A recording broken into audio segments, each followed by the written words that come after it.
We've seen how the cardiac depolarization and repolarization waves spread through the heart. Now we will go on to explain how these electrical events are analysed by the ECG leads to produce the waveforms of the ECG readout. Again, we will work with the 2D schematic of the heart as explained in video 1 of this section. The leads of the ECG machine detect the movement of the cardiac depolarization and repolarization waves as they spread through the atria and ventricles. Leads capable of detecting electrical signal are placed on the patient's body, and the different lead positions record the flow of current through the heart from different perspectives. In this way, the ECG recording can give us information about disease processes affecting different anatomical regions of the organ. We'll see how this works later, but for now we need to understand how the individual ECG leads analyze and record cardiac current. In any ECG lead, the flat line recorded on the readout when no net current is flowing is termed the isoelectric line. It is very important to realize that all of the ECG leads on the ECG machine are set up in such a way that depolarizing current moving towards a lead produces a deflection on the ECG paper above the isoelectric line, a positive deflection, while depolarizing current moving away from the lead produces a deflection below the isoelectric line, a negative deflection. In contrast, repolarizing current has the opposite polarity to depolarizing current. Therefore, repolarizing current moving towards a lead produces a negative deflection on the paper, while repolarizing current moving away from the lead produces a positive deflection. As the depolarization and repolarization waves spread over the normal heart in a well-defined and relatively constant pattern, these rules mean that if we know the position of an ECG lead relative to the heart, we can predict the form of readout it records. We'll come back to the nomenclature and position of all 12 leads later, but for now let's see how this works in two of the 6 so-called chest leads, V1 and V6. Lead V1 is placed on the anterior surface of the patient's chest in the 4th right intercostal space to the right of the sternum, and therefore to the right of the bulk of the ventricles.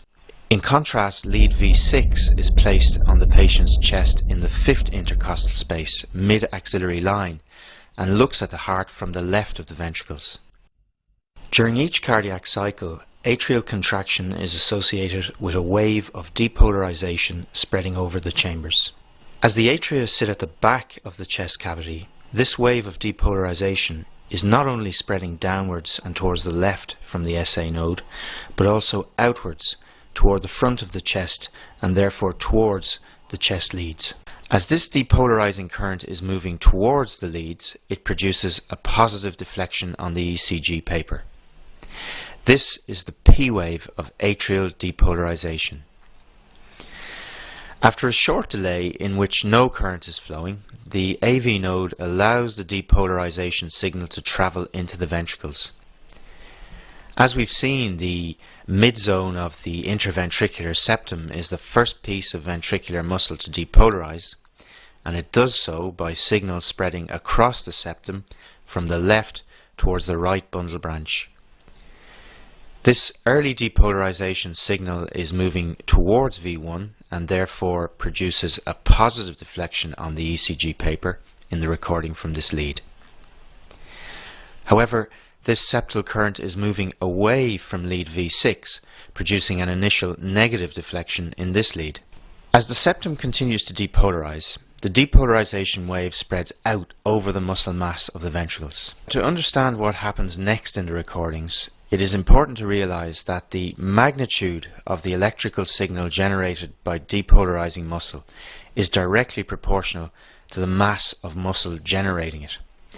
What this means is that the more muscle present, the more electrical signal generated, and the more signal the ECG machine detects. The left ventricle has a much greater muscle mass than the right, and so dominates the electrical signal of ventricular depolarization in all leads. Therefore, as the wave of electrical activity reaches the main muscle mass of the ventricles, the left ventricular signal overwhelms all other signals, and as it is moving away from V1, the deflection produced on the ECG recording from this lead becomes negative. In contrast, however, this signal is moving towards lead V6, producing a strong positive deflection. The flow of depolarizing current around the ventricles is recorded as the QRS complex, and as we've just seen, the morphology of the QRS complex differs predictably in the ECG leads depending on their position relative to the heart. We'll come back to the precise nomenclature of the QRS complex later.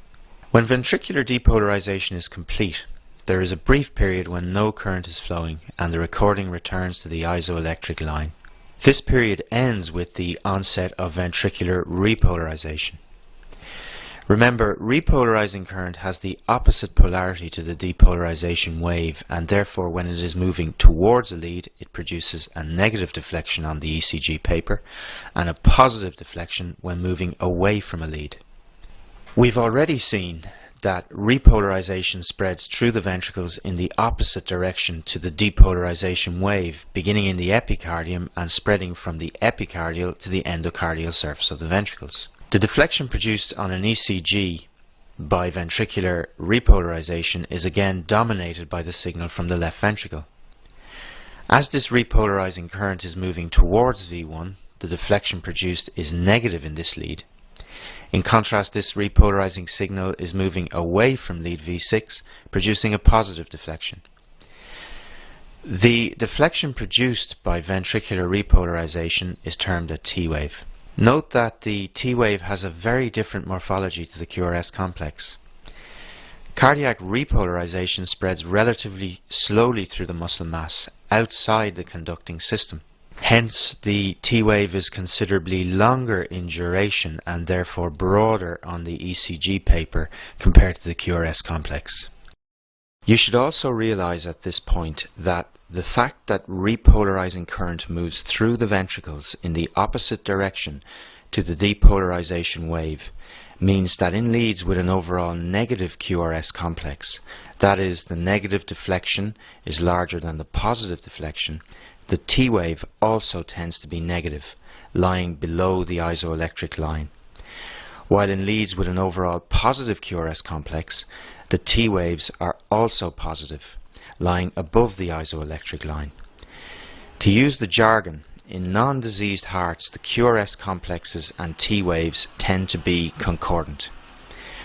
There are important exceptions to this rule, which we will deal with shortly.